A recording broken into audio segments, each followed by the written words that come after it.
et messieurs, ladies and gentlemen, set to make her ring walk, faisant son entrée vers le ring. Elle est invaincue, elle a un jab d'enfer et une vraie passion pour la boxe féminine. She is undefeated, she has a tremendous jab and a true passion for women's boxing. Veuillez accueillir la terreur rimouskoise. Let's welcome the terror of Rimouski, Marie-Ève Albert!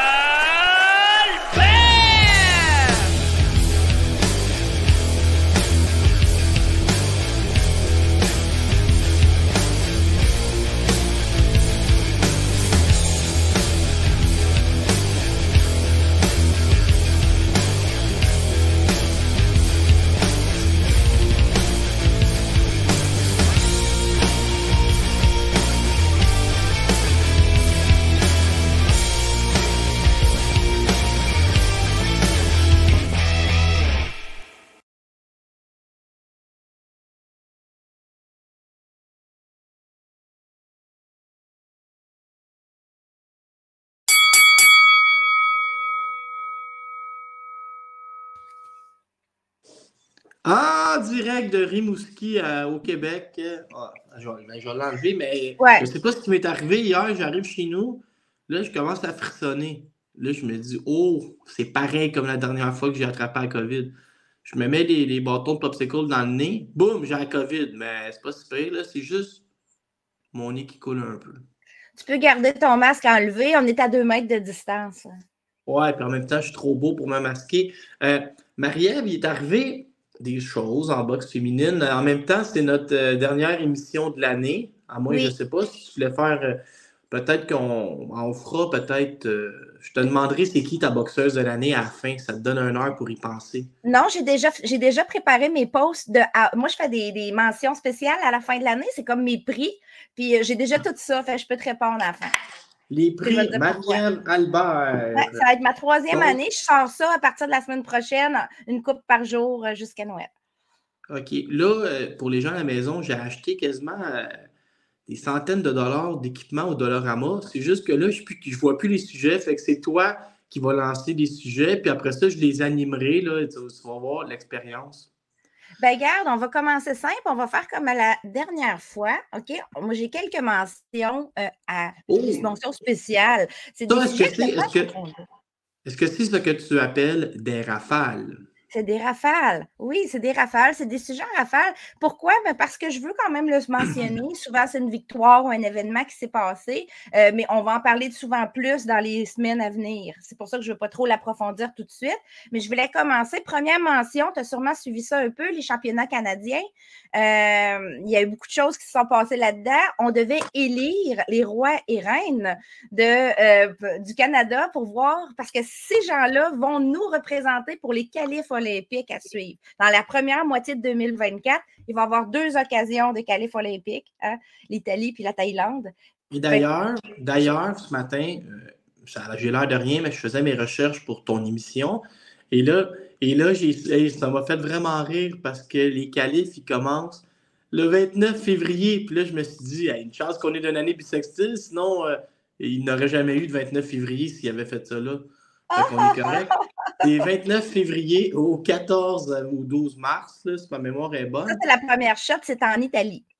Puis après ça, il va y avoir une deuxième option au mois de mai. Je vais juste saluer les filles qui sont... Non, juste, OK, parce que là, moi j'ai décidé que je parlais un peu plus dans les 3 Vas-y. Je voulais juste te dire que j'ai noté qu'il y a eu une surprise dans les qualifs chez les femmes. Et là, je te le lance et après ça, tu donneras les choix.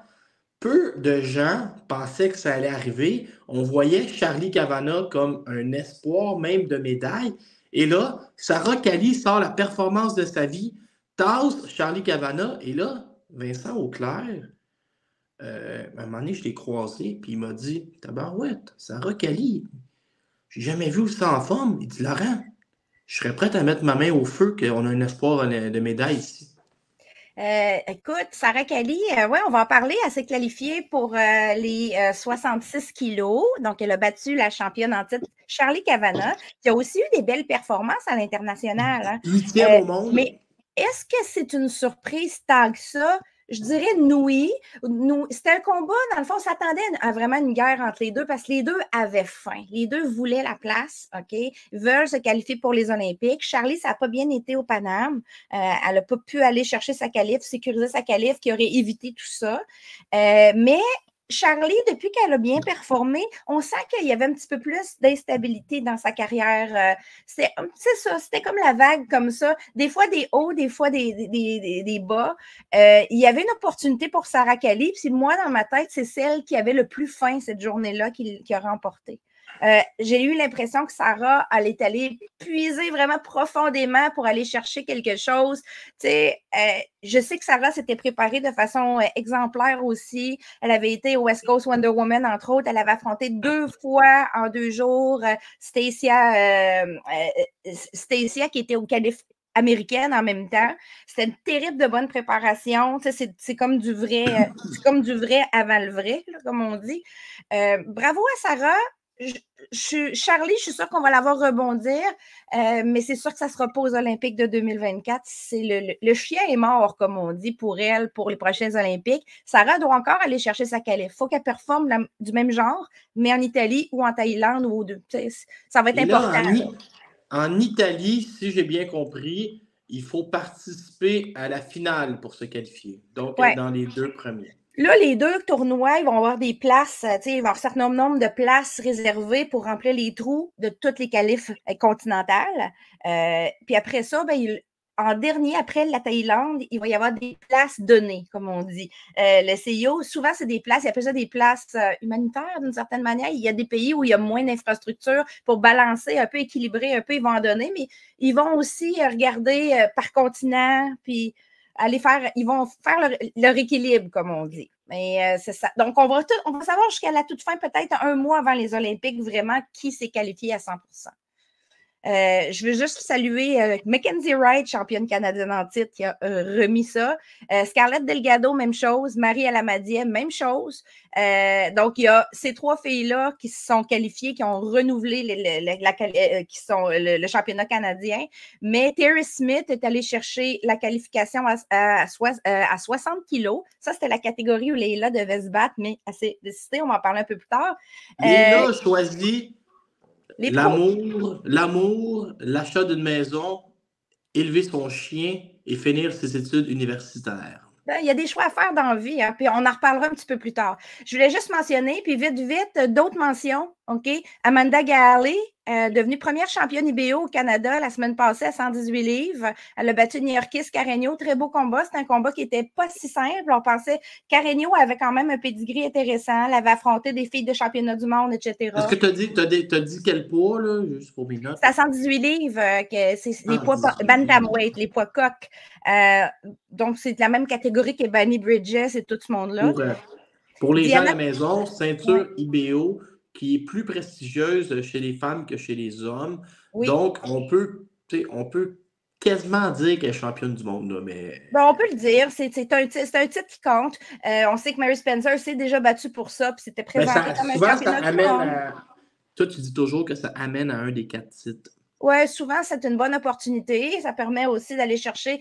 On veut toujours les 4 titres, mais d'en avoir les 5, c'est toujours intéressant. Donc, c'est sûr qu'à un moment donné, quelqu'un qui a une ceinture va vouloir affronter une championne IBO ou même avant, là, pour se préparer peut-être à aller sur unifié.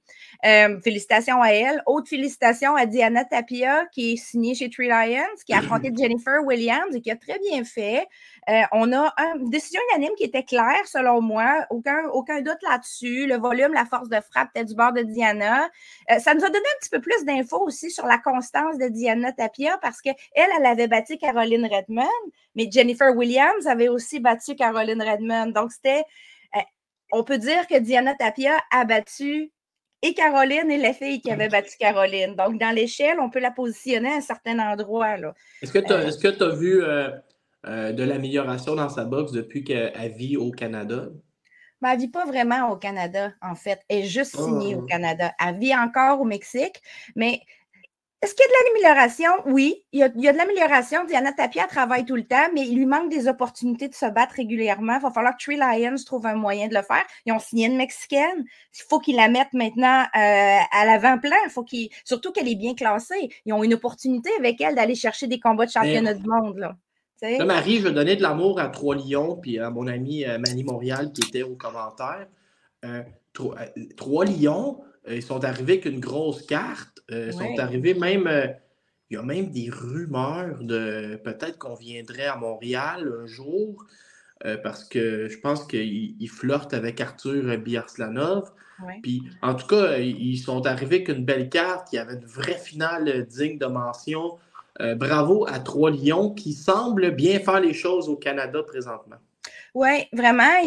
Moi, je trouve que c'est une petite promotion qui est en train de surgir, qui va sûrement croître. Ils ont des bons boxeurs. Ils mettent vraiment l'accent sur leurs boxeurs. Ils sont beaucoup en Ontario et en Nouvelle-Écosse présentement. C'est leurs 2 chefs-lieux, comme on dit. Ça serait très agréable de les voir à Montréal. Je serais très excitée de ça. C'est sûr que moi, j'aimerais bien assister à un de leurs galas. Je n'ai pas tant d'opportunités présentement, mais ça serait très intéressant. Puis oui, salutations à Manny Montréal qui fait un excellent travail pour cette promotion-là aux commentaires. C'est sûr que si tu n'habitais pas à l'autre bout du monde, ça t'aiderait un peu. Ben, je ne suis pas si loin que ça. Tu sais, la Nouvelle-Écosse, c'est plus proche de chez moi que chez vous. Je dis ça comme ça. Je pense à l'autre sujet de Melinda Watpool. Je voulais juste saluer qu'elle a battu Natasha Spence sur la carte de United Promotion. Natasha Spence, elle sortait d'une activité depuis 2017. Donc oui, bravo à Melinda Watpool, mais je trouve ça dommage qu'on n'est pas capable de trouver des adversaires autres que ce type-là. Quand tu sors d'une activité contre une fille qui est très active, on s'entend qu'il y a un rapport de force qui n'est pas le même. Natasha Spence était quand même une bonne boxeuse avant d'arrêter.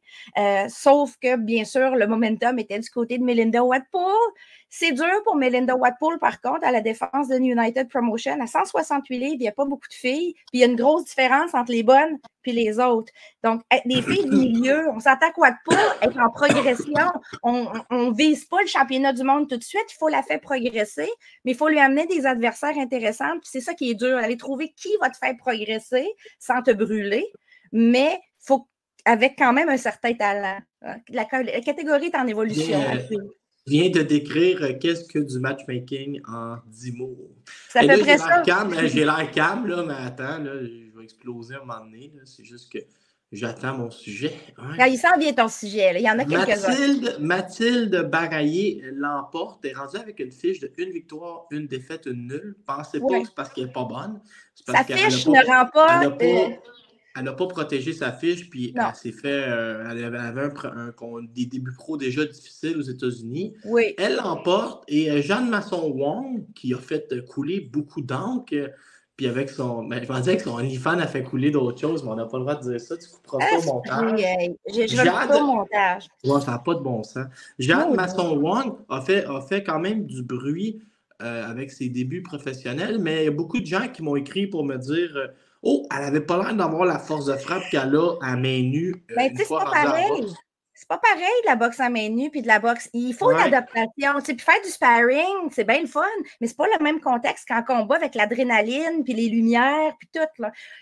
C'est sûr que pour Jade, il y a une transition à faire, surtout qu'elle veut faire les deux en parallèle. Il faut qu'elle apprenne vraiment à sentir les coups d'une manière X en boxe puis d'une manière Y en bare knuckle. C'est pas du tout la même sensation avec des gants puis avec les bandages sont différents.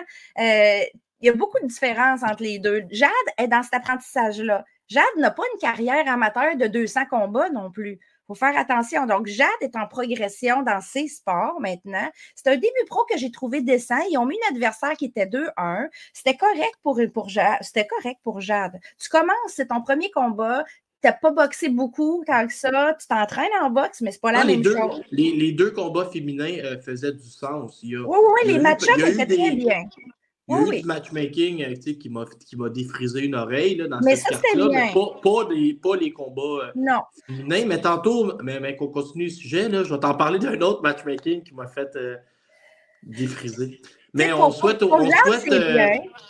mais tant mieux s'il y a une nouvelle promotion, puis tout de suite, il arrive avec 7 combats, puis il y a 2 combats féminins en partant. On sait que Dougie Bernèche est le gérant de notre bonne amie Martine Vallière-Bisson. Puis en gros, Martine, elle avait un peu, elle me l'a pas dit, mais j'imagine qu'elle avait un mini moton dans la gorge parce que ce show-là de fin d'année, à la base, il était prévu dans le calendrier depuis des mois pour qu'elle puisse faire la finale.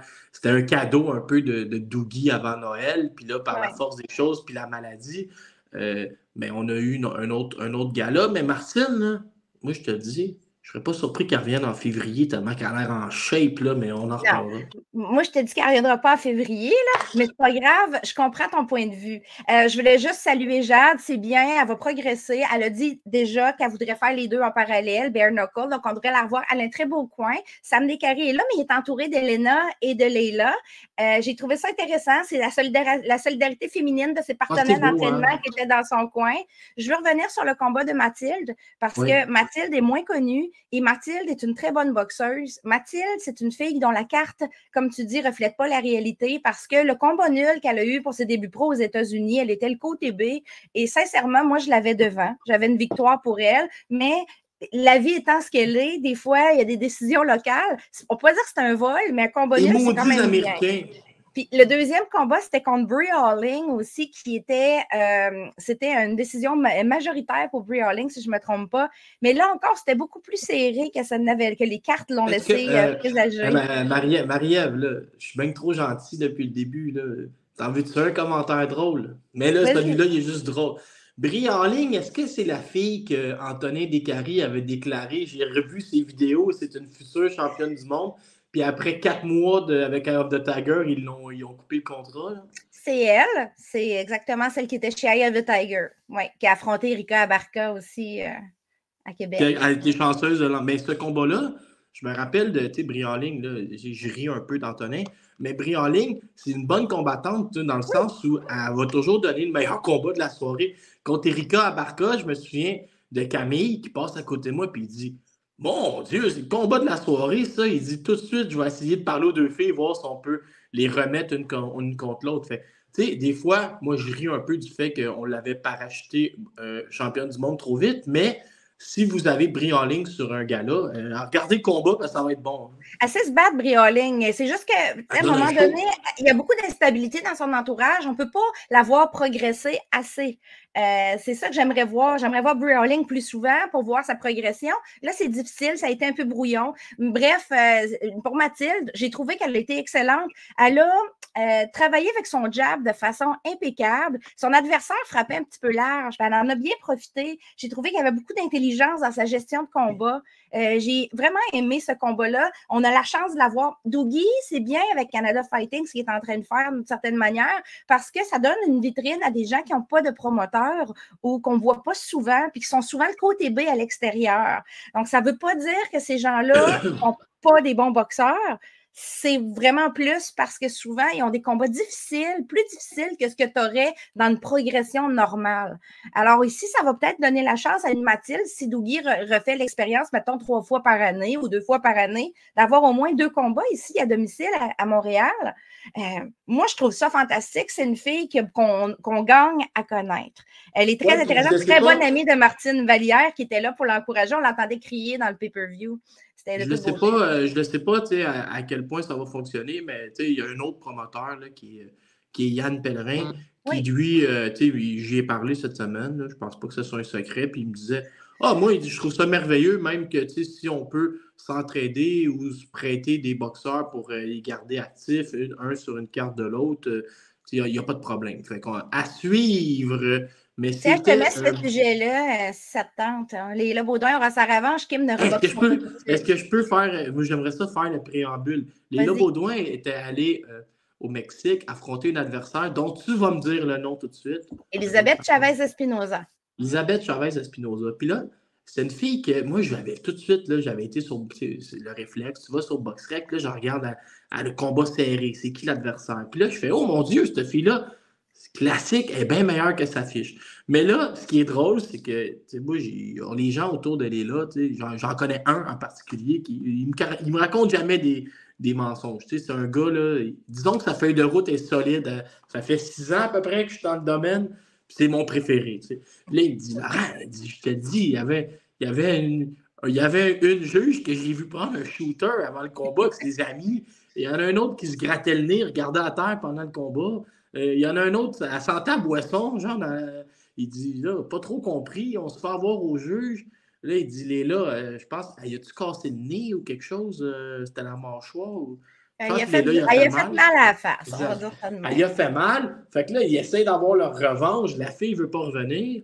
Là, Léla, c'est à la maison le 30 janvier. On a Moloney en championnat du monde. On a, bien sûr, notre Arthur Beterbiev contre Smith. Mais ça va être un bon combat. Oui, mais là, tu arrives avec Léla, qui est la fille du coin. Dans son combat revanche, le seul combat qu'elle a perdu, que là, l'autre fille accepte de venir faire la revanche à la maison. Bravo à Camille, qui a probablement été obligée de déplier plus pesant sur le deuxième que le premier combat, parce qu'elle, maintenant, elle savait qu'il y avait. Elle savait que l'autre était chez eux, elle savait que l'autre voulait venger, elle a dû demander le prix. Il l'a payé. Wow! Ça, c'est du matchmaking. C'était le combat à faire, d'ailleurs, parce que Léla, veut pas, elle me disait, j'ai pas super dessus, je continue, mais en dedans, tu le sais que tu as ta défaite et que tu peux faire mieux, parce que c'est controversé. Il y en a qui vont dire, elle s'est fait voler au juge, mais oui, il y a des gens qui ont dit, non, le Mexicain a gagné. Donc, il y a quand même une forme de controverse autour de ce combat-là, qui n'était pas le meilleur combat de Léla, puis qui était peut-être un des meilleurs combats d'Elizabeth Chavez en contrepartie. Donc là, Léla va se préparer autrement, puis le fait de rematcher, de prendre sa revanche sur cette fille-là, ça va vraiment lui permettre de tourner la page. Parce qu'on dit, j'ai tourné la page, je passe à autre chose, mais c'est dur en dedans. Tu sais que c'est pas un combat de championnat du monde. Est-ce que tu te rappelles? D'une certaine manière. Là, je t'interromps violemment, mais Adonis Stevenson avait sa chance en combat de championnat du monde. C'était pas mal à régler. Et il a forcé la main pour affronter Darnell Boone. Alors, tout le monde disait, c'est donc bien dangereux. Puis lui, il disait, mais j'ai besoin de clairer Darnell Boone de mon esprit avant d'aller en championnat du monde. Fait ça te permet d'avancer en pleine conscience. Léla elle pourra régler, elle, avant d'acheter une maison, son chien, son mariage. Et Léla continue à progresser parce qu'elle est bien classée partout. Je pense que Léla est 14e à la IBF. J'ai vu ça passer ce matin. Oui, mais elle est mieux classée ailleurs. Léla, elle est dans le collimateur pour beaucoup de choses. Elle pourrait, si elle progresse bien l'année prochaine chez les pros, aspirer peut-être à des chances, là, des vraies chances concrètes, parce qu'à 130 livres, ça peut bouger. On ne sait pas ce qui va arriver avec Alicia Baumgartner.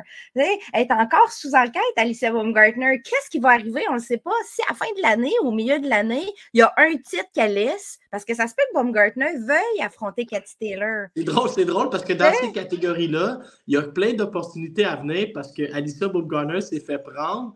Puis parce que Serrano est en cavale puis elle va abandonner des titres.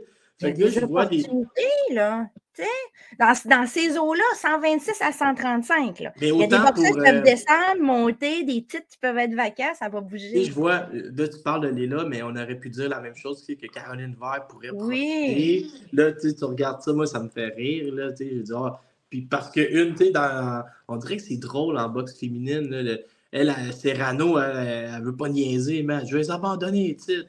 Puis, chez les femmes, les filles peuvent se battre dans plusieurs catégories parce qu'elles se tiennent plus proches de leur poids de combat. Donc, à ce moment-là, ça leur permet de monter facilement puis de redescendre un petit peu plus facilement.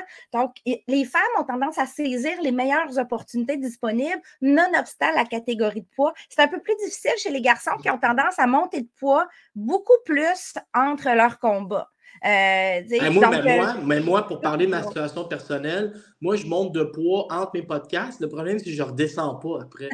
Juste un petit point sur Léla de plus. Je voulais juste mentionner, Léla ne s'est pas présentée au championnat canadien, même si elle a gagné les Gants dorés. On y en a parlé un petit peu tantôt. Il y a plusieurs raisons qui ont fait ça. Mais écoute, si on regarde comment ça serait passé si elle l'avait fait, il aurait fallu qu'elle s'en aille au championnat canadien début décembre, tout en étant en camp d'entraînement pour le combat contre Elizabeth Chavez-Espinoza qui est au mois de janvier.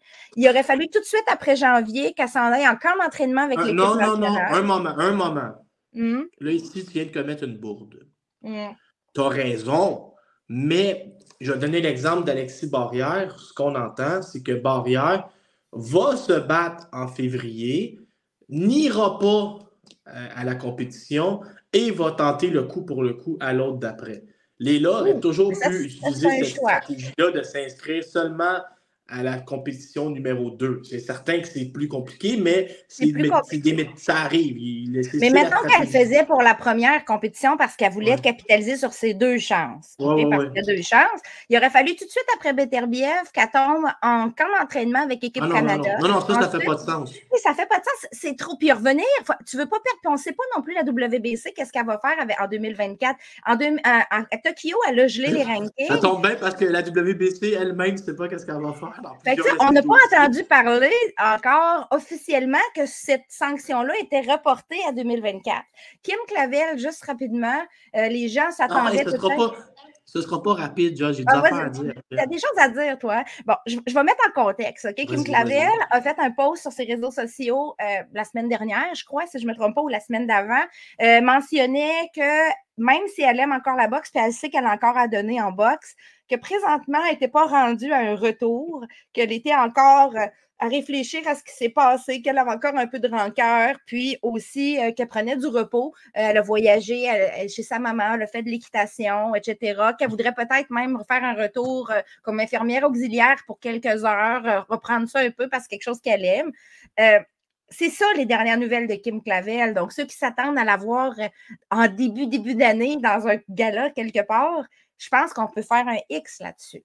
Vas-y, dis-moi ce que tu as raconté. Tu as envie de chialer, je vois ta face. Là, je ne veux pas chialer, il faut que je fasse attention à mes propos quand même. Là. Je ne veux pas blesser personne, mais des fois, j'écoutais Kim parler, puis là, je me disais, mon Dieu, tu sais, je disais, oui, elle a perdu son combat, mais tu sais, mettons, moi, je parle de ma condition personnelle. À un moment donné, j'en ai fait une dépression, puis j'avais 36 ans. Le lundi, je suis rentré travailler. J'avais 34 ans. Le lundi, je suis allé travailler, puis le travail m'a permis de passer par-dessus ça. Là, je me dis, c'est quand même un beau luxe, de quand tu ne files pas, pouvoir aller passer 2 mois à flatter des chevaux, mais c'est correct. Mais sauf que Kim Clavel, moi, là, quand je retourne travailler à Post Canada, là, les boîtes n'ont pas changé. J'y mets sur le convoyeur puis la paie rentre. Okay? En boxe professionnelle, il faut que Kim elle trouve un moyen de retourner s'entraîner. Puis je pense que qu'est-ce qu'on voit là, je vais revenir à mon idée, c'est que là, elle est prise elle se fait avoir au juge. C'est vraiment l'idée qu'ils ont, ils décrochent pas. Oui, dans la tête, c'est ça. Là. Il y a eu une erreur au juge. Avoir au juge. Je ne sais pas qu'est-ce qu'on aurait pu faire mieux parce que ils se sont fait avoir parce que qu'est-ce qu'eux ne contrôlaient pas, les juges. Mais là, elle n'est pas capable de revenir. Il focus sur les juges. Mais si tu rajoutes par-dessus ça, la mauvaise décision du juge a créé une tonne d'événements après. Ce qu'on Il y a une pression supplémentaire à cause de ce qui s'est passé après. Même si elle va dire, parce qu'elle dit je ne contrôle pas ça. Oui, mais tu ne contrôlais pas le score des juges aussi, puis tu es en train de te rendre malade avec ça. Là, il y a aussi l'idée de Yvon Michel avec Alexandra Croft. Qu'est-ce qui est arrivé après? Ils vont tous démêler. Il va possiblement avoir une suspension. Là, elle se dit, qu'est-ce qui va arriver si mon promoteur... Mettons que ton promoteur est suspendu 6 mois.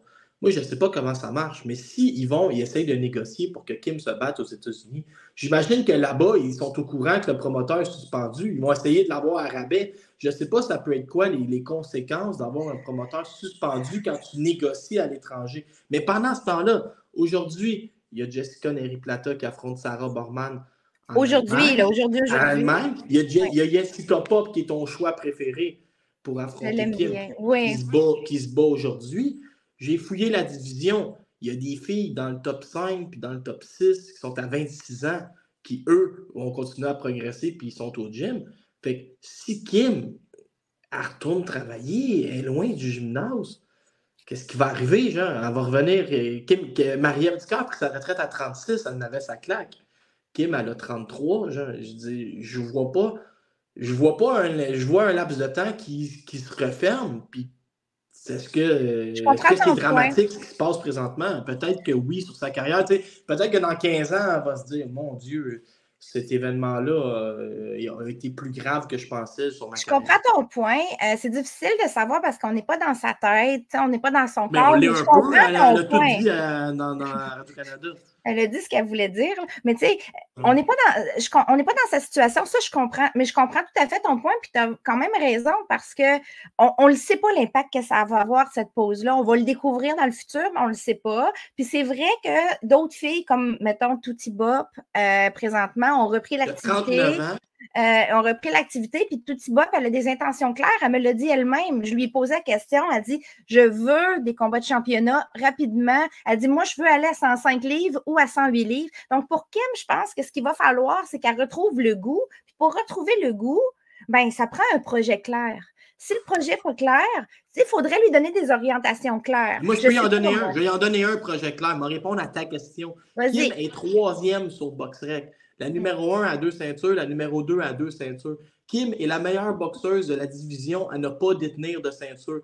Dans ce temps-là, tu vas chercher l'aspirant numéro 1, tu deviens obligatoire, tu forces la main à tout le monde, puis les deux filles qui tombent, les deux filles là, contre Neri Plata, c'était une décision qui est un peu plus large, là, qui était moins, il y avait moins d'équivoques.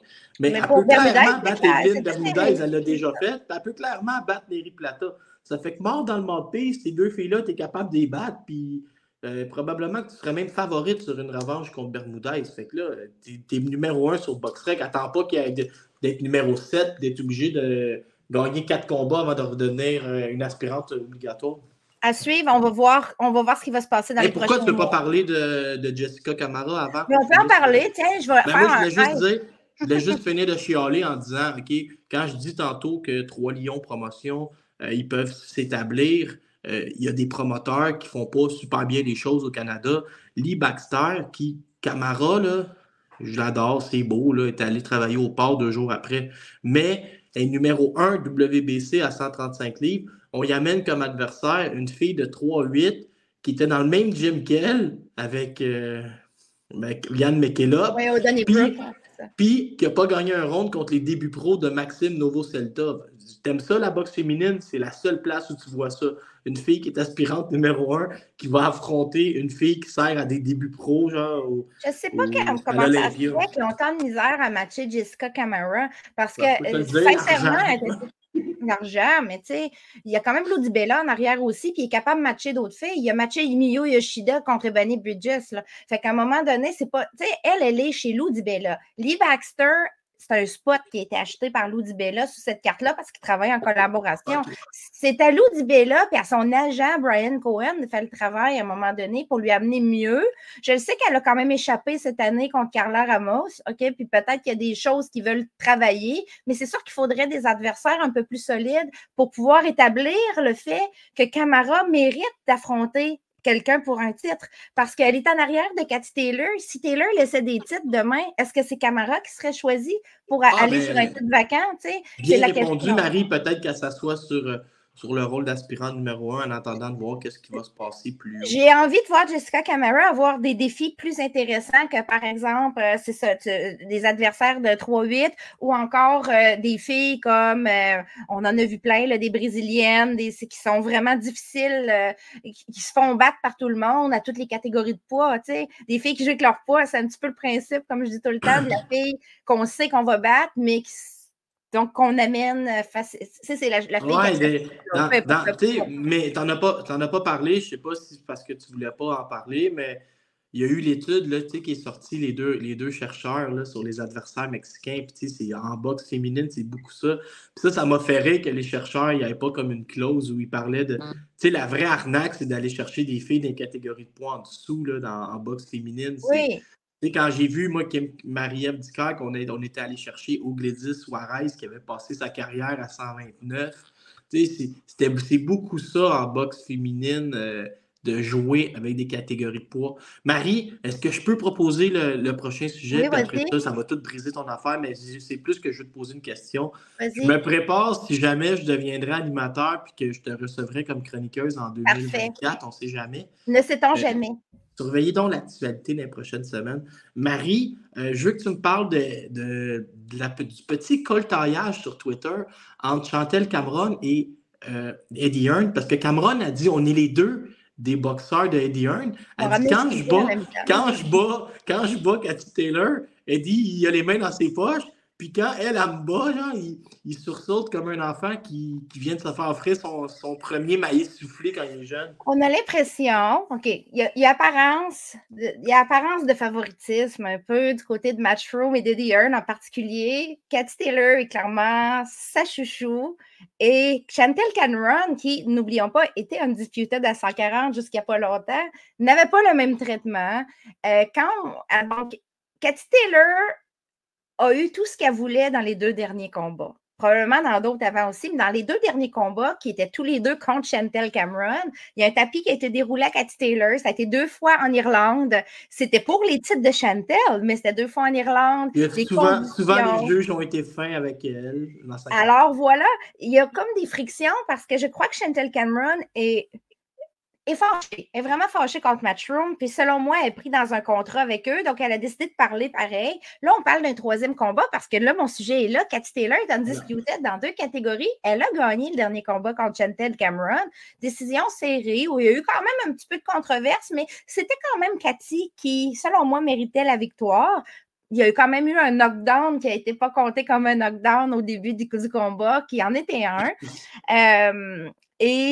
On s'entend que les juges ont quand même favorisé la boxe de Katie et que l'accrochage de Katie n'a pas été pénalisé dans ce combat-là. Il y a eu beaucoup, beaucoup d'accrochage. Il reste que Katie Taylor a gagné ce combat et moi, je l'avais en avance, malgré tout. Okay? D'un round. Moi, j'ai haï là, quand en boxe, on tombe dans un système où tout est fait pour toi. Là, Katie Taylor, là, je l'haïs pas, mais a eu des combats compliqués, des courtes victoires, puis là, c'est la meilleure au monde, puis tout. Moi, la meilleure au monde, on en parlera plus tard, mais c'est pas elle, OK? Mais là, Amtan, le côté A de l'équation, tu sais, t'es championne contre championne, ça devrait être 2 côtés A. Ah, je suis tanné. Puis là, Cameron, quand elle l'avait battu, j'étais content que quelqu'un vienne briser le script qu'on voulait nous rentrer dans le fond de la gorge, mais là, ça a pris la revanche pour que le script revienne. Moi, elle ne tape pas ses nerfs, Katie Taylor, parce qu'elle n'est pas responsable de tout ça, puis elle donne quand même des terribles de performances. Elle donne un show. Tu sais, c'est quand même quelqu'un qui donne un show intéressant. Ben oui. Ici, elle a gagné. Moi, je trouve ça quand même incroyable que cette fille-là, elle s'est acharnée après sa défaite, puis elle est allée regagner ces ceintures-là. Elle n'était pas la favorite. Moi, dans ma tête, je me disais, j'avais Chantel Cameron favorite avant le combat. Je me disais, me semble que ça va être dur pour Katie de s'adapter, mais non, elle a parti plus tôt son combat. Elle a fait ce qu'il fallait pour être. La dernière fois, elle avait été un slow starter, puis Cameron avait comme raflé le début, la première moitié. Là, ici, ça a été différent. C'était plus partagé, c'était plus intense du côté de Taylor. Je trouve qu'elle a bien fait, assez pour aller chercher cette victoire-là que je lui donnais, mais pour Cameron, c'est dur. C'est vrai que c'est dur. Puis là, on parle d'une trilogie, OK, qui aurait peut-être lieu à Croke Park, encore en Irlande. Peut-être au mois de mai. Amanda Serrano là-dedans, parce que là... Amanda Serrano, on va en parler juste après. Ben, pas juste parce après, que là, j'entendais, on dirait qu'il y a des trilogies partout. Là, genre, mais... Amanda Serrano, le fait qu'elle veut faire que du 3 minutes par round maintenant, ça tue un peu l'avenir d'un rematch. Parce que Taylor ne veut pas faire du 3 minutes. OK? Et Serrano veut faire du 3 minutes. Alors, il y a vraiment un clash ici. Et entre les deux, on a Katie Taylor qui est undisputed et la WBC au-dessus qui dit « Moi, je ne veux pas qu'il y ait du 3 minutes. » On va en parler, je l'ai comme sujet, les rounds de 3 minutes, même qu'on peut en parler tout de suite. C'est notre prochain sujet? Oui, on peut en parler tout de suite parce que, tu sais, moi, je veux juste féliciter Katie Taylor. Est-ce que je peux faire le préambule? Oui, vas-y. Bon, là, Amanda Serrano est vraiment partie... comme chef de file pour militer pour les rondes de 3 minutes. Elle a fait même un combat de championnat à 3 minutes. Je pense qu'elle a lancé 1950 coups de poing, comme je l'avais prédit. Là, ce qu'il faut comprendre, c'est que les rondes de 3 minutes, la boxe, c'est pas comme la Ligue nationale de hockey. C'est régi par des provinces ou des commissions athlétiques reliées à un État ou des fois, ça peut être des pays comme en France ou en Angleterre. Le problème qu'on a, c'est qu'au Québec, c'est la Régie des alcools, courses et jeux du Québec qui décide, là. Mais eux, ils roulent sur le rapport de je pense, la commission Néron en 1980. Donc, il faudrait réouvrir la loi. Mais là, j'ai fait une liste de choses plus importantes présentement pour le gouvernement Legault que les rondes de 3 minutes. Et ah ouais, dis-moi, c'est quoi ta liste? Là? Il y a la Fédération des enseignantes, il y a la Fédération des infirmières, il y a les Kings de Los Angeles, il y a le coût de la vie, le logement, l'épicerie. Bref, le timing est très mauvais pour faire ouvrir une loi qui touche la boxe ou les sports de combat. Oui, ça risque pas d'en entendre parler. Là, ma question, c'est, on est peut-être encore loin de ça, mais c'est sûr que si on avait le 3 minutes partout, puis que nous, on était à 2, on finirait par perdre des combats. Il n'y aurait plus rien dit, là. Il n'y aurait plus de combat féminin. Mais, tu sais, je comprends pas, là, tu sais, Mauricio Suleiman, il s'accroche sur une seule étude puis une seule docteur. Pinkconcussion.com, si tu veux voir l'étude, c'est ça. C'est ça, je comprends, mais tu sais, souvent, quand tu veux gagner un point, tu vas trouver les études que tu as besoin, tu sais, tu peux même payer des études.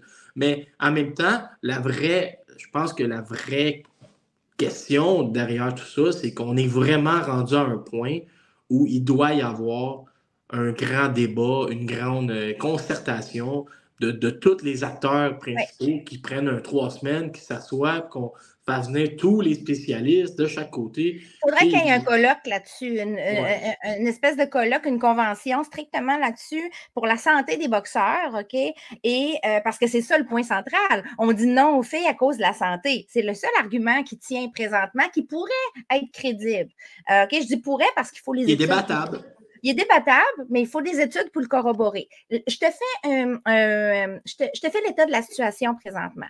Donc, au Canada, on oublie ça. Tu l'as très bien expliqué. Au Québec, mais au Canada en général, c'est tout régi par les lois.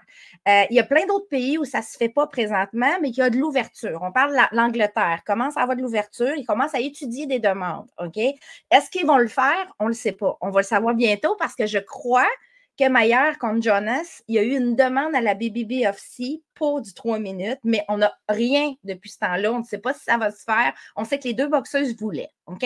Alors, on discarte ça. WBC, on va parler d'IBF puis WBO en premier. Eux autres, ils ne sont pas clairs sur leur position, mais ils l'ont toléré pour Amanda Serrano il n'y a pas longtemps. Alors, on s'entend que vu qu'ils l'ont toléré, probablement qu'ils sont ouverts à la chose, mais ils n'ont pas officiellement fait de déclaration pour dire oui, dans le futur, on va le tolérer, puis ça va être ça notre manière de travailler. La WBC est totalement contre avec son étude pinkconcussion.com. Elle s'est dit, c'est la sécurité des boxeurs, puis ils veulent même faire un projet pilote pour des garçons sur 2 minutes. Ils ont dit ça à leur dernière convention. Ça a passé très comme ça, mais dans le débat qu'il y a eu sur le 3 minutes, puis tu sais, ils n'ont pas eu le choix de faire le débat dernièrement parce que Amanda Serrano, quand elle a fermé la porte en laissant son titre WBC, qui va être mis en jeu entre Sky Nicholson et Mahfoud en début d'année parce qu'il est rendu vacant, elle a clairement dit, si la WBC ne veut pas évoluer pour les femmes, je ne me battrai plus pour eux. Donc, le plus est important, en voulant dire plus jamais, tant qu'ils n'ont pas changé. C'est pour ça que je dis pour Cathy Taylor contre Serrano, ça va être difficile de faire un rematch dans ces circonstances-là. Elle veut du 3 minutes à 100% du temps. Ça ne pourra pas toujours être comme ça. Mais la veux-tu la solution parfaite? Parce que je l'ai sur ma feuille mobile ici. Vas-y. C'est vrai qu'il y a des sports où les hommes et les femmes n'ont pas les mêmes règlements. Au tennis, lors des 4 grandes compétitions, c'est 5-7, 3 de 5 chez les hommes, 2 de 3 chez les femmes. Il y a d'autres sports comme le soccer où les femmes ont 5 substitutions, les hommes en ont 3.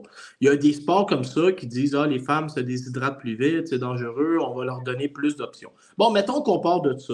Moi, je veux la justice, OK? 10 rondes de 2 minutes en championnat du monde, c'est 24 minutes, OK? Chez l'homme, 12 rondes de 3 minutes, c'est 36. On coupe la pomme en 2. Seulement lors de combats de championnat du monde, 10 rondes de 3 minutes. 24, 36, coupe en 2, tu es à 30. On aurait déjà gagné ça.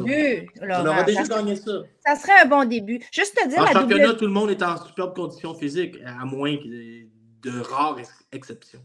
Juste pour te dire, la WBA était en convention cette semaine, vient de statuer sur les rounds de 3 minutes pour le moment.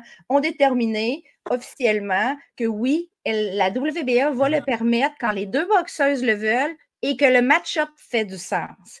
Donc, ça ne pourrait pas être, oui, on fait du 3 minutes, mais c'est une défense optionnelle contre la première contre la 100e. Alors, ils vont analyser au cas par cas. Je veux être celui qui décide quand le match-up fait du sens, j'adore. Non, mais tu sais, les critères sont variés, mais tu sais, la WBC. Le match-up fait pas de sens, mais il est quand même autorisé, là, allez-vous battre. Il est autorisé. Fait que c'est comme ça qu'ils l'ont présenté, mais dans le fond, c'est leur manière de dire oui, on va le tolérer quand 2 personnes veulent le faire, dans la mesure où ça respecte les règles de la commission locale où le combat a lieu. Ça va être probablement ça. Ça a été statué, ça a été clair de ce côté-là. Donc, on est où? On est rendu où dans les rondes de 3 minutes? Ben, pas si loin qu'on pense. Puis là, présentement, il va falloir s'habituer chez les femmes à avoir 2 manières de faire, tout dépendant de la place et de l'organisme d'expansion. À ce point-là, parce que pour le moment, c'est encore comme à 90%. Ben, ça a l'air que la WBA, encore en convention, a mentionné qu'ils ont reçu beaucoup de demandes pour des rounds de 3 minutes et qu'ils sont en train d'analyser ça. Donc, on va voir. Mais si les grandes vedettes de la boxe se mobilisent pour vouloir faire du 3 minutes systématiquement en combat de championnat du monde, ce qui n'arrivera pas parce qu'on voit déjà que Taylor ne veut pas. Mais tu sais, Cameron, elle veut. Puis il y en a d'autres qui veulent. Kim Clavel, elle veut. C'est des autres militent beaucoup pour ça. Si j'enlève le point de vue santé là, de Mauricio Suleiman, je mets un point de vue spectacle, c'est vrai que, tu sais, des fois, en début de carrière, les filles font 4 rondes de 2 minutes, puis il arrive ici des filles qui ne savent plus ou moins boxer, puis ils vont affronter des filles qui ont 100 combats amateurs, puis là, ils font comme, hey, moi, mon cardio dans le plafond, puis les gars sur 4 rondes font pas mal. Fait que là, ils garochent à 2 mains, là, on se ramasse avec des combats compliqués dans des duels qui, à la base, sont inégales, comme si, à la limite, on pratiquait un autre sport. Tu sais, la boxe, c'est l'allonge, c'est les esquives. Ça va créer une discrimination plus nette que chez les hommes parce qu'il y a moins de boxeuses. Donc, il y a une plus grande différence dans le milieu. Tu sais, quand tu arrives, là, tu coupes la ligne au milieu, tu as les bonnes et moyennes, puis tu as les moins bonnes. Les moins bonnes, on voit vraiment une grosse différence avec celle, mettons, qui est dans le top 10 ou dans le top 5. Là. Ouais. Donc, ici, c'est sûr que les imposteurs, celles qui sont à l'aise à boxer dans du 2 minutes, puis garrocher, mais qui n'ont pas le cardio pour faire le 3 minutes ou la force de la puissance. Full cardio sur 8 minutes, tête première. Hey, on oublie que 8 minutes, là, un combat de 4 rondes, c'est seulement ce serait la 3e minute d'un combat de 3 rondes chez les hommes. Là. Un 10 minutes de 20... un combat de championnat sur 20 minutes, c'est le début du 7e ronde chez l'homme. C'est la moitié quasiment du combat. Mais 36 versus 20, c'est quasiment la moitié. C'est pas bien loin. Il y a une injustice qu'on pourrait réparer. Je sais qu'en UFC, c'est comme ça. Je pense que les rondes sont de 3, puis en championnat, il y a des rondes de 5. Moi j'essaierais de couper la pomme en 2 pour convaincre. Il y a toutes sortes mais tu sais, c'est pour ça que ça prend une convention, pour discuter de ça, trouver des consensus pour l'amener avec un vrai plan. Comment faire des pilotes, un projet pilote. On l'essaye avec 10 x 3, par exemple. On le fait pendant une certaine période, on réévalue. Tu sais, c'est tout possible de le faire. Puis après, à un moment donné, peut-être qu'il n'y en aura plus de différence ou peut-être qu'il va rester. Moi, c'est pas moi qui va dire hey, je suis pour les rondes de 3 minutes ou je compte. C'est pas moi, je boxe pas là, présentement. C'est aux athlètes. Quoi, tu vas te passer pro bientôt, là? Ah non, c'est ça. Moi, je boxe pas. Tu as dit que tu boxes pas présentement. Tu vas te passer pro à 48 ans? Là? Non. Dans 3 ans? Je suis trop lente. Là, il est arrivé un upset, puis moi, je me suis fait critiquer. Oui, j'ai vu ça passer. Non, mais là, premièrement, là, habituez-vous, genre, je m'en sac de me faire critiquer, mais je suis pas... ça va bien entre mes oreilles. Là. Sur la boxe, c'est sûr, si tu me critiques en disant, je sais pas, moi, que j'ai l'air d'être ça a quand même été difficile sur le dos des bannis. Oui, mais je trouve ça drôle parce que tu sais quand j'ai décroché des bannis, puis je vais dire la vraie vérité, c'est quand elle est assise sur le bord du ring avec McGregor, puis elle met la 750 ml de bière entre ses 2 seins. Donc, là, ça fait pas si longtemps que ça que tu as décroché. Non, mais j'ai comme fait, OK, tu peux jouer sur l'érotisme puis l'hypersexualisation pour vendre des billets, mais tu sais, ça crée une can entre les 2 seins, genre sur le bord du ring, là, c'est quasiment de l'enfantillage, là. Puis là, j'ai dit, OK, cette fille-là, c'est une professeure d'école, une professeure de mathématiques, elle pousse trop loin. Là, je me suis fait critiquer. Après ça, elle perd son combat contre Miyo Yoshida, qui devient comme le upset de l'année chez les femmes, tu sais. Oui. Là, on nous dit, là, les gens me disent, hey, lâche-la, qu'est-ce que t'en sais qu'elle s'est pas super bien entraînée à cause qu'elle boit de la bière, Conor McGregor, puis qu'elle fait des OnlyFans. Première affaire qu'elle déclare 2 jours après, au lieu de donner du crédit à son adversaire, qui était, c'était beau, là, 20 jours pour se préparer, sa fille qui est sur le bord du ring, au lieu de donner du crédit à l'adversaire, je n'étais pas au top de ma condition physique. Mais c'est sûr qu'on va dire moi, je l'ai défendu. Avec McGregor, puis tu fais des OnlyFans au lieu de t'entraîner. Moi, je l'ai défendu et banni sur plusieurs aspects, mais je lui ai aussi parlé juste après son combat. On s'est écrit 1 heure après sa défaite. Et banni, moi, vu que je l'ai déjà interviewée, j'ai accès à elle pour jaser avec des fois. Puis, tout de suite, 1 heure après son combat, j'ai parlé avec elle. Ce qui s'est passé ici, c'est pas compliqué. Elle devait affronter Avril Matty. Ça fait 1 an qu'elle est inactive. Elle a probablement pris du poids, OK? Ça, c'est pas ce qu'elle me dit, c'est ce que moi, je crois qu'il s'est passé, OK? On y va dans... C'est pas quelque chose qu'elle m'a dit. Ça prend bien une femme pour dire qu'une autre femme a pris du poids. Non, mais elle a... Tu sais, quand ça fait 1 an que tu es inactif, puis tu as été blessé, tu t'entraînes pas, tu es un petit peu au-dessus de ton poids, mettons, athlétique. Hein? Donc, il s'est passé des choses. Elle a commencé à s'entraîner pour un retour parce que c'est une ceinture IBF qu'elle a. Elle aurait été mise champion in recess. On lui aurait enlevé son titre si elle ne l'avait pas défendu au moins une fois cette année. Donc, c'est ce qu'elle a fait. C'était prévu un combat de retour calme contre Avril Matty. Mais comme Avril s'est blessée à peu près à 3-4 semaines du combat, on lui a trouvé une remplaçante en Miyo Yoshida. Miyo Yoshida qui s'est battue 3 semaines avant contre Shureta Metcalf et qui a perdu, qui était signé chez Dibella. Donc, comme il y avait il y avait Aîné qui est aussi une copromotion avec Dibella, c'était facile pour Dibella de dire j'en ai une athlète de remplacement, Miyo Yoshida, elle vient de perdre. Ce qui n'a peut-être pas été clair et dit, c'est qu'elle a perdu une décision contre Shureta Metcalf qui était beaucoup plus serrée que la carte l'a laissé présager. Tu sais, que les cartes des jeux l'ont laissé présager. Moi, je l'ai vu le combat, puis j'avais Yoshida even. OK? Moi, je vais t'arrêter là, parce que je vois clairement ce que tu es en train d'essayer de construire dans la tête de nos auditeurs, ce sont des millions. Tu es en train d'essayer de leur faire croire inconsciemment, parce que tu as refusé de le dire, que la pauvre est bannie, elle avait un adversaire de remplacement, puis que c'est très difficile. Le côté B de l'équation, c'est la pauvre Yoshida qui a 20 jours pour se préparer, pas l'inverse. C'est pas tout là que je m'en vais, mais c'est correct. Ce que j'allais dire, c'est que Miyo Yoshida, c'est quand même une ancienne championne du monde. Elle en a eu des circonstances comme ça, de dernière minute. Fait qu'elle, pour elle, la condition physique était là.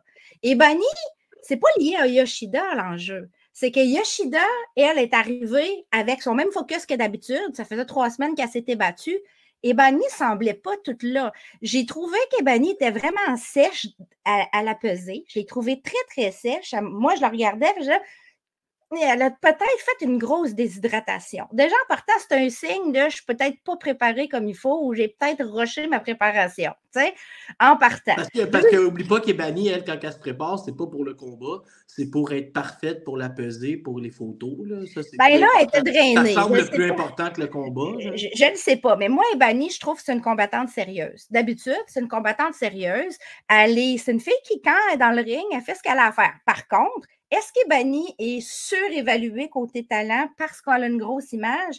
Bien, c'est sûr que dans les championnes à 118 livres, c'est peut-être la plus faible. C'est la plus faible. Elle a battu Shannon Courtney, qui était aussi la plus faible. Puis quand tu regardes la division, tu as Dina Torslund, qui, elle, vient de battre Luna, qui est vraiment forte. Puis tu as Nina Yos, qui est aussi chez Matchroom, qui, elle, est très, très sérieuse dans son processus. Donc, tu sais, Ebany est peut-être surévaluée, mais ça reste qu'elle donne des guerres. Contre Courtney, contre Cecilia Roman, a donné des guerres. Elle a donné aussi, elle s'est quand même présentée. Mais Miyo Yoshida lui a joué un foutu tour, puis on a vu une Ebany qui ne savait pas quoi faire dans le ring. Habituellement, Yoshida, elle utilise son jab, puis tout ça. Puis là, elle a décidé d'y mettre la pression, comme Ebany fait d'habitude. Puis ça, ben, je me suis dit, coudonc, le coin n'est pas capable de faire de quoi? S'étais-tu préparé pour ça? Probablement pas, mais habituellement, tu es censé être capable de dire, regarde, change de stratégie, plan B, plan C, ça s'est pas passé. Mon point, puis c'est un peu le même qu'avec Ryan Garcia, c'est pas parce que tu es la personne qui roule le plus sur Instagram que tu vas unifier des ceintures. Là. La boxe, c'est plus complexe que ça. Genre. Puis, Ebany, elle m'a dit, après le combat, elle m'a dit, j'ai l'impression d'avoir laissé tomber mon équipe. C'est ça qu'elle m'a dit. C'est mot pour mot comme ça qu'elle me l'a écrit. Puis là, j'ai dit, ben, on gagne en équipe, on perd en équipe. Il y a quoi qu'il n'y a pas. À un moment donné, quand on voyait que. Parce que c'est pas une petite victoire serrée. Moi, j'avais un round pour Ebany seulement sur 10. Puis j'étais là, coudonc, c'est-tu moi qui vois le. Tu sais, je me demandais même, coudonc, j'ai-tu la berlue? C'est-tu moi qui m'évalue mal? Mais les juges m'ont donné raison, dans le fond. Et les juges ont donné les mêmes scores que moi. Et j'avais vraiment la même vision. Mais à un moment donné, tu es censé être capable, quand tu es une championne du monde des mains, là, de faire shifter le combat, au moins changer la stratégie, voir de l'adaptabilité, puis il n'y en a pas eu dans ce combat-là. Donc, je ne sais pas ce qui va arriver pour la suite, mais Miyo Yoshida, elle a ramassé le titre IBF. Elle avait déjà eu des titres. Elle a déjà été double championne à 115 livres. Puis, elle a une belle histoire. Donc, les gens ont été attendris par l'histoire de Miyo Yoshida, qui est une maman célibataire qui habite aux États-Unis maintenant. Moi, j'ai pleuré. Ils ont comme flushé Ebany avec ses affaires d'OnlyFans. C'est un petit peu ça qui s'est passé dans la réaction. C'était beau le clash.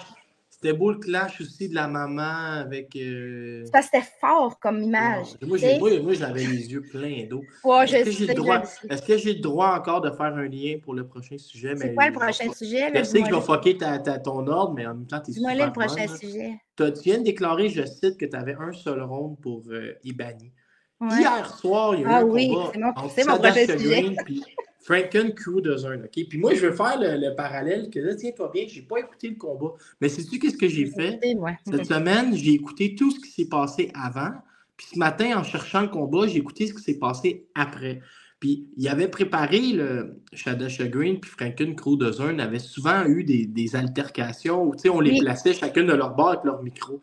Puis Franken Crew de Zern, ce qu'elle répétait, premièrement, à ton dernier podcast, j'ai dit que si je gageais encore, j'avais envie de gager sur elle parce qu'elle était négligée à 5 ou 6 fois la mise.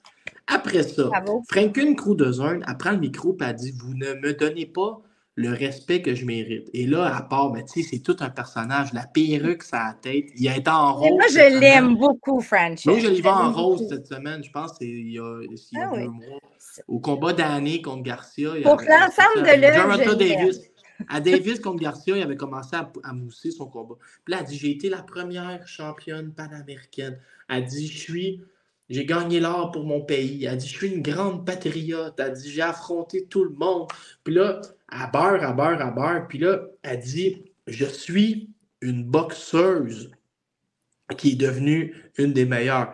À pointe, Chadash Green a dit, t'es une fille. Non, elle dit, je suis un warrior qui est devenu une boxeuse. Elle dit, t'es une fille de basketball qui essaie de t'improviser boxeuse. Puis là, Chadash Green, elle pète un peu les plombs. Puis là, elle dit, moi, je faisais de la boxe avant de jouer au basket. Puis de toute façon, elle fait comme des signes, genre qu'elle va la casser ou y arracher la tête. Chadash Green a clairement dit, je vais knocker Franken Crew de Zern. Ouais, elle est vraiment agressive. Et là, Là, je m'en vais à l'après-combat. Okay? Le combat a lieu, il paraît que ça s'accrochait, je ne l'ai pas vu. C'est toi qui vas en parler. Il y a eu l'accrochage. Ce matin, je vois Clarissa Shields dans son salon qui ouvre sa caméra après la victoire de Crew. Elle hurlait de joie. Avec il y a 2-3 enfants qui ne dorment pas, même si on est les petites heures du matin. Puis là, elle est comme Franken Crew de Zern, ma partenaire, ma fille que j'ai connue, puis vous ne mettez pas de respect sur elle. Puis là, on en met, les enfants courent en arrière. Puis là, je l'ai fait. Clarissa, c'était pas sur toi hier, c'était sur Franken Crew de Zern qui devient championne. Franken Crew de Zern et Clarissa Shields sont quand même des grandes amies. Même si elles se sont affrontées, ils ont été ensemble. Donc, je crois que Clarissa était vraiment comme ça dans son salon et voulait tellement qu'on ne vole pas Franken Crew de Zern. Mais tu sais, je l'ai vu le combat, j'étais au karaoké hier, dans mon party de Noël de club de boxe. Puis entre deux chansons, il y avait ce combat-là. Fait que je regardais mon combat sur mon cellulaire, sur mon DAZN. Et premier constat, Chadash Green ne s'est pas présentée à ce combat-là. J'ai trouvé qu'il y avait eu un manque de volonté. La fin. Est-ce qu'on a le droit de parler de la condition physique des deux filles qui avaient l'air de deux qui pourraient faire 160 à peser? J'ai trouvé que il n'y avait pas d'abdos, il n'était pas ciselé, il n'avait pas l'air vraiment déshydraté, comme si on était dans une catégorie de poids qui n'est pas difficile à faire. Selon moi, Franchon pourrait faire au-dessus, là, facilement. Même chose pour Shadessia Green. Ils n'ont pas déshydraté beaucoup. Probablement qu'elles se tiennent proches de leur poids de combat, pourraient monter dans le futur. Mais clairement, elle ne s'est pas présentée, Shadessia Green, dans ce combat-là. Comme je te dis, la fin de gagner n'était pas là. La rage, là, le manque de rage. Est-ce que c'est un hype job puis que c'est juste ça, Shadessia Green? Je ne sais pas. Supposément que Shadessia Green, elle a des belles aptitudes boxe, mais on a de la misère à les voir émerger. On se fait tout le temps dire assez boxé, mais on a de la misère à les voir émerger. Franchon, hier, oui, elle a accroché. Elle aurait pu perdre un point pour accrochage, ça c'est sûr, mais ça n'aurait pas changé le résultat. Parce que même si on lui enlevait un point d'accrochage, selon moi, elle avait 97-93 là, pour elle, même avec un point d'accrochage, parce que le volume puis les coups touchés, là, les coups atteints, c'est elle qui l'avait. Elle a vraiment essayé de gagner hier. Elle a vraiment essayé de toucher. Elle a essayé d'aller de l'avant. Et j'ai juste vu Shadessia Green de temps en temps essayer sa grosse main, pour aller chercher son knockout. C'est une erreur de faire ça. C'est ça qui fonctionne depuis le début pour elle. C'est ça, mais à un moment donné, arrêtez de nous dire que cette fille-là peut boxer aussi. Si elle a juste un gros point lourd, puis que c'est juste ce qu'elle vit, c'est de knocker l'adversaire, c'est sûr que si Franchon, elle est capable, elle est prête à tout. Elle en a eu des guerres dans la vie. Là. Donc, oui, son style n'est pas élégant. Elle frappe large. Son jeu de pied n'est pas le plus beau, mais c'est une fille qui se donne tout le temps. Moi, je l'aime Franken Crudezun en contre-attaque, là, quand elle vient statique un peu, puis elle cherche à lancer une combinaison en contre-attaque. Moi, je déteste pas son style, mais là, je veux dire, j'ai pas vu ce combat-là. Mais chacun ses goûts. Mais tu sais, là, il y en a qui chialent parce qu'ils veulent pas voir de rematch de elle contre Savannah Marshall. Mais si Savannah Marshall le veut, il va y avoir un rematch parce que c'est une championne pas nommé.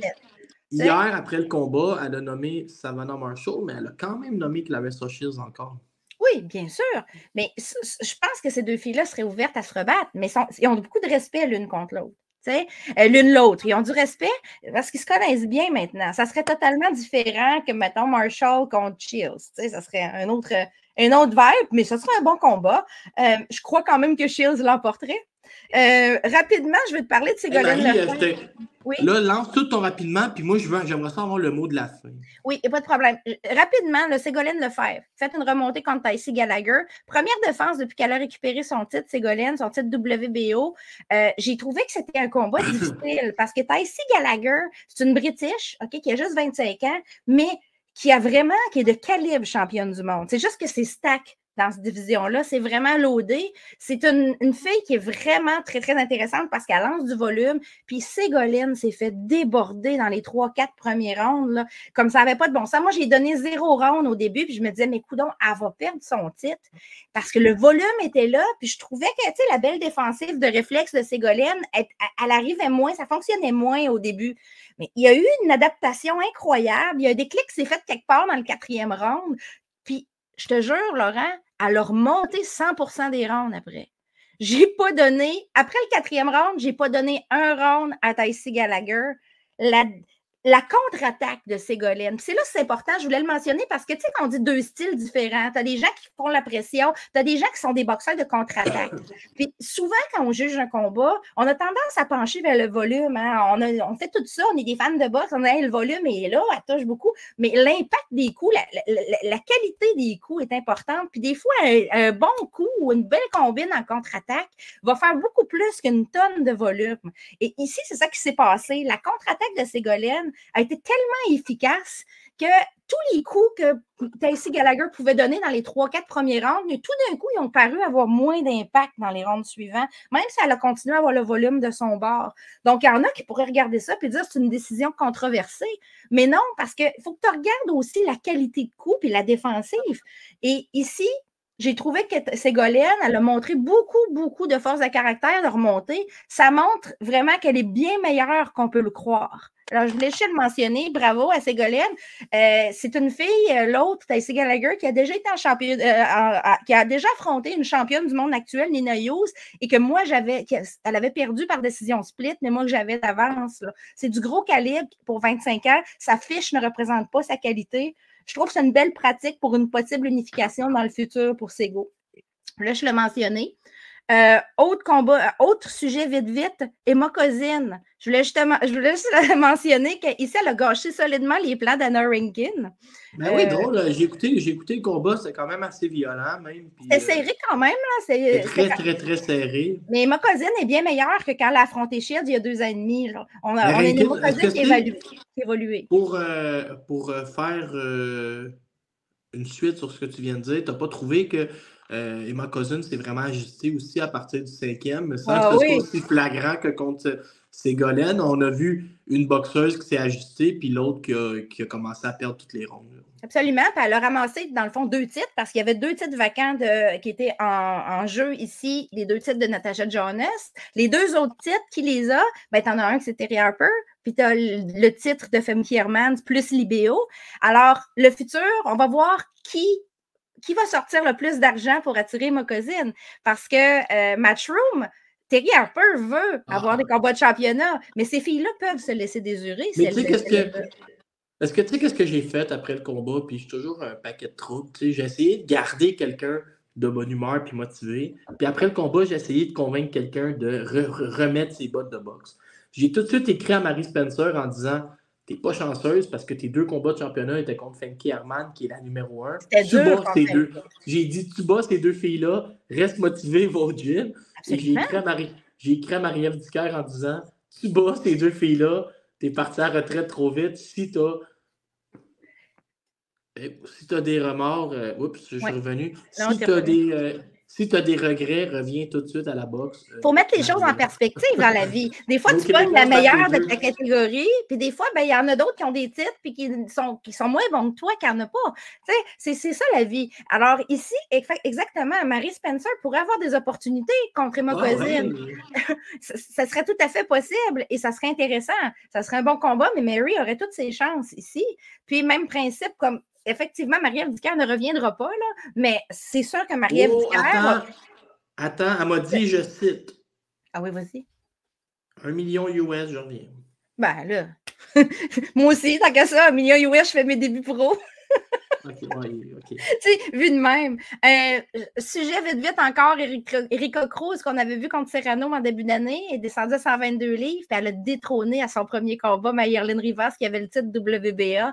Donc, Matchroom a fait du ménage. Matchroom fait ça. D'autres promoteurs ne le font pas tant, mais Matchroom a tendance à mettre ses propres boxeuses signées l'une contre l'autre, ou boxeurs, pour discriminer laquelle ils gardent après, puis laquelle ils flushent.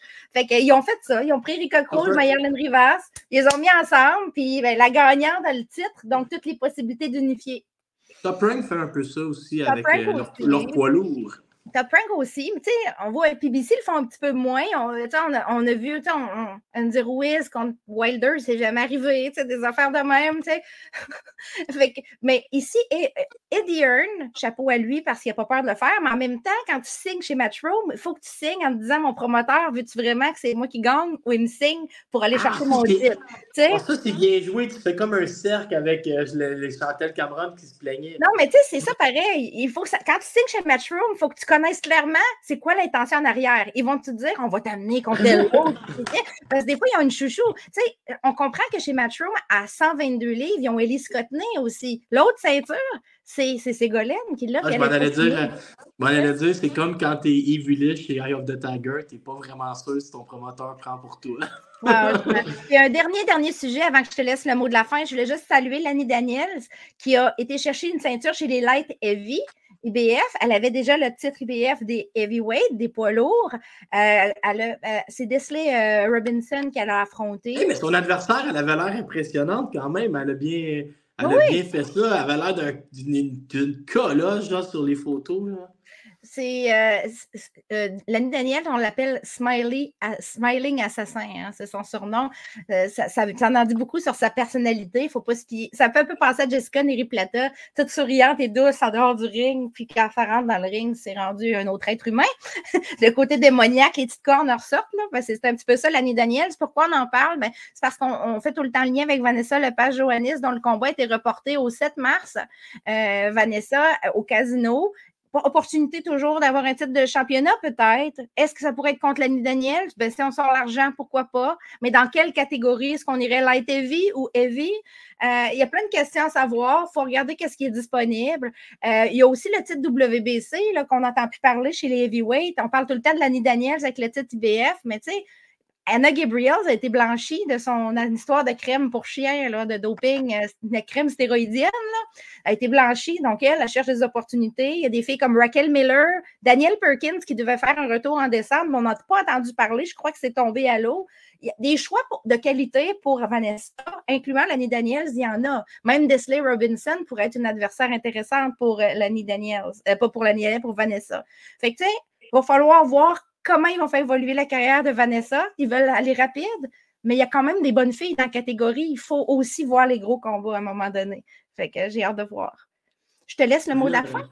Ben là, mon mot de la fin, là, ben, c'était ça. Là. Je voulais dire que le combat de Vanessa Lepage-Joannis, il était rendu le 7 mars. Puis là, je voulais m'interroger sur le fait que est-ce que le changement de date on va le remettre d'abord. Non, mais est-ce que le changement de date pour Vanessa de Victoriaville au Casino lui fait perdre une chance de se battre en championnat du monde? Parce que, je sais pas, tu sais, nous autres, on a accès, là, parce qu'on est vraiment des fouineux, puis il y a un agent mexicain qui cherche des adversaires à travers le monde, puis des fois, il va aider Stéphane Loyer en publiant, tu sais, puis lui, il peut se faire aborder après ça par des Européens, puis là, ils font lien avec Loyer. Puis c'était clairement marqué Roche, urgent, WBO World, point d'interrogation, une ceinture qui est vacante. Fait que ce qu'on sait, à la lumière de ça, c'est que la Eye of the Tiger, s'ils sont capables de trouver un adversaire qui font du sens puis que la WBO accepterait, ils vont envoyer Vanessa en championnat du monde dans la première moitié de l'année. Mais après ça, c'est de voir, est-ce que tu veux vraiment faire ça au Casino de Montréal? Est-ce que tu vas trouver l'adversaire assez décent pour que la WBO accepte? Est-ce que quelqu'un d'autre dans le monde a la même idée que toi puis va te la voler? Sauf que Vanessa est assise dans la chaise de numéro 1. Moi, j'ai une chouchou là, que j'aimerais voir contre Vanessa, qui est une fille que je connais quand même bien, qui est une amie à moi, qui s'appelle Raquel Miller. J'aimerais voir Raquel Miller contre Vanessa parce que je pense que ça pourrait être excitant. Raquel Miller a monté. Raquel Miller a fait du 160 longtemps, mais est rendue light heavyweight. Mais là, tu ne m'aimeras pas, là, mais est-ce que ton amie Raquel Miller, c'est la fille qui est venue se battre à Montréal, puis il y a encore du monde qui dorme dans la foule? Oui, mais le combat contre Alma Ibarra, c'était vraiment un combat plate. Honnêtement, là, c'était vraiment ennuyant. C'est contre Alma Ibarra, si je ne me trompe pas. Là. C'était dole, ce combat-là. Il disait que c'était pour l'aspirant numéro 1. Mais j'ai déjà vu Raquel Miller faire des belles performances. Je l'ai vue performer. C'est une fille qui est physiquement forte, qui est grande, qui est imposante. Puis je pense que c'est une fille qui aimerait avoir une chance. Donc, s'il y a bien quelqu'un qui voudrait dire « Ah, puis c'est une Américaine, donc facile à faire venir ici. » Oui, mais tu sais, ça fait pas de sens au casino, mais Eye of the Tiger, genre, des fois, quand vient le temps d'investir, c'est pas ce qui les énerve le plus. Fait que ils pourraient, pour moi, s'ils ont une chance, ils vont peut-être le faire. Des fois, ça prend juste un sponsor pour pouvoir l'amener au casino. C'est juste un commanditaire qui va dire c'est pas grave, je vais payer frais de sanction, mettons, ou je vais payer la bourse d'adversaire puis le spot. Fait que, mais juste comme pour conclure, Lana Daniels, c'est une fille qui a menacé de quitter la boxe professionnelle parce que je pense qu'elle payait les frais de sanction avec des GoFundMe et des lavotos. Là. Ah oui, je pense pas que ça va être quelqu'un de si compliqué que ça à payer pour venir affronter un jour Vanessa, peut-être à Gatineau. Ça reste que Lanny Daniels, c'est la fille qui est la plus intéressante à court terme parce que c'est la fille active qu'on voit faire, puis qui fait des bons combats, puis on a une visibilité sur elle, on peut la voir souvent se battre, donc on sait qu'elle est bonne. On sait que ça ne sera pas une fille qui va arriver ici, qui va être un faire-valoir pour un titre. Ça va faire un vrai beau combat, c'est ça qu'on veut. On ne veut pas que Vanessa se ramasse avec quelqu'un devant d'elle qui, oui, sur papier, c'est intéressant, mais finalement, qui n'est pas capable de donner un show. Un combat, il faut quand même mettre de la valeur dans la ceinture, surtout qu'il n'y a pas beaucoup de filles dans la catégorie. Fait que si tu amènes quelqu'un qui n'a pas beaucoup de valeur devant Vanessa, on va dire que c'est une ceinture de papier. C'est pour ça qu'on veut. Il faut lui donner une vraie guerre ou une vraie guerre. C'est pas le bon mot parce que le mot guerre est suremployé, mais mettons un combat devant une fille qui est capable de se battre pour qu'au moins la ceinture, si elle la gagne, elle puisse dire « Ouais, il y a juste 10 filles dans ma catégorie, mais j'ai affronté une fille qui était de qualité. » Mais moi, c'est comme ça que je le vois. Si j'y vais en comparaison, ce que tu dis, c'est que sais, Marie-Ève Dicker, ça, elle l'a fait contre Chris Namus. Oui, c'était la à même l'époque, Chris Namus dans le temps. Puis, elle l'a aussi fait contre Lozano, où là, la ceinture avait l'air d'avoir aucune valeur. Mais tu sais, c'est ça, on a eu. Marie-Ève Dicker a gagné 2 fois l'IBF, puis on a eu 2 réactions totalement différentes. Pourquoi? Ben parce qu'il y avait eu un choix plus facile d'un côté, tandis que Dicker est allé chercher la ceinture avec quelqu'un qui avait le momentum. Dans le temps, Namus avait le momentum. On n'a plus, c'est pas la même Namus qu'aujourd'hui, là, c'était une Namus différente. Il faut quand même, surtout quand il n'y a pas beaucoup de filles dans une catégorie, il faut faire tout son possible pour que ce soit une ceinture dont on est vraiment fier. Tu sais, que ce ne soit pas un cadeau. On chiale tout le temps, ça s'est fait donner un titre en cadeau ou s'est fait donner une place en cadeau. Moi, ce que j'aimerais pour Vanessa, c'est qu'on n'ait pas à dire ça d'elle. Puis pour l'instant, ce n'est pas le cas parce qu'elle a fait des bons combats de retour, etc. Ça va bien. Il faut continuer à axer sur le matchmaking pour elle, que ce soit du bon matchmaking. Même si c'est difficile, le combat de championnat, un petit peu plus difficile que prévu, il faut que ce soit la vision d'Eye of the Tiger. Si on amène une ceinture en papier mâché, ça a bien beau être la WBO, l'IBF ou whatever, ça va être le premier titre d'Eye of the Tiger. Il faudrait que ça soit gagné dans un bon combat. C'est ça que c'est juste ça mon désir. Je suis d'accord avec toi, mais tu sais, la IBO de Spencer a amené un combat d'unification. Au pire, ce sera la WBO. Ouais, mais la IBO de Spencer, c'était contre Femke Hermans. On peut pas dire que c'est pas ce qu'il faut. T'sais? Non, mais au pire, s'ils veulent te donner la IBO, tu sais, sur mais j'ai pas de problème avec ça. Tu t'en serviras pour la suite des choses. J'ai pas de problème tant que c'est contre une adversaire décente. Ça se peut que ce soit pas. Les niveaux sont pas évidents, mais il faut au moins que ça soit décent. Ce que je voudrais pas voir, c'est une fille qui sait pas boxer en avant de Vanessa. Ça serait trop dommage. C'est ça que je te dis, à la limite, c'est pas si grave que ça, mais rapidement, tu tournes pour aller unifier. Là, ils cherchent pour la WBO. Rappelle-toi, c'est tes mots. Oui, je sais. On ne parle pas d'une ceinture en papier. Là. Fait que, non, je dis juste que, mettons qu'elle gagne la WBO contre quelqu'un d'ordinaire, mais que tout de suite, elle se revient, puis 2 mois après, elle est en Nouvelle-Zélande, ça va être bien correct. Ça ne me dérange pas. Moi, je veux pas. Je veux pas que ce soit ça. Ça se peut que ça soit ça, mais c'est pas moi, je veux pas que ce soit ça. Bref. Je te souhaite un joyeux temps des fêtes. Ouais, on va peut-être se reparler dans le temps des fêtes. Mais je pense que je te souhaite un gros 2024, Laurent, aussi. Ouais, moi, je peux te dire déjà que 2024 va être couronné de succès, puis c'est même pas commencé. Tu sais, des fois, là... On dirait que tu as envie de parler, de dire des affaires, mais tu peux pas. Non, on dirait que tout va trop bien professionnellement. Tu sais, moi, mon truc, là, c'est que je m'arrange que ça aille vraiment mal en amour, puis après ça, tout va bien dans ta carrière. Bon, ben garde, je vais te souhaiter encore beaucoup de problèmes en amour ou beaucoup de problèmes dans ta carrière, tout dépendant c'est quoi que tu vises pour 2024. OK? On va y aller avec la carrière pour commencer. On s'en donne un rendez-vous en mois de janvier pour un début d'année.